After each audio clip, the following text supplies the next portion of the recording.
Venom ఇలాంటి సినిమాలు ఇక్కడ చాలా పాపులరు. లాస్ట్ టైం వెనమ్ చూడటానికి నేను ఇక్కడికే వచ్చాను. చాలా బాగుంది. అండ్ 3D కదా, అది కూడా ఐమాక్స్, చాలా బ్యూటిఫుల్గా ఉంటుంది. అండ్ ఇదిగో మిస్టర్ అవతార్ ఇక్కడ మామూలుగా లేడు Avatar. Incredibles, Star Wars, Hollywood movies ఇక్కడ చాలా బాగా ఆడతాయి. అప్పుడప్పుడు మన ఇండియన్ సినిమాలు కూడా ఇక్కడికి వస్తాయి ఫ్రెండ్స్.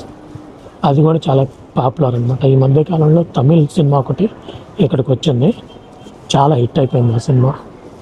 యాక్చువల్గా ఈరోజు థియేటర్లు మొత్తం ఫుల్ అయిపోయినాయి. మనకి చాలా ఫ్రంట్ రోలో దొరికింది టికెట్ అనమాట. సో అన్ని థియేటర్లు నేను చాలా 10-15 థియేటర్లు చెక్ చేశాను, అన్నీ ఫుల్ అయిపోయి ఉన్నాయి ఫ్రెండ్స్. పిల్లల కోసం రకరకాల పాప్కార్న్లు అన్నీ ఉంటాయి ఇక్కడ.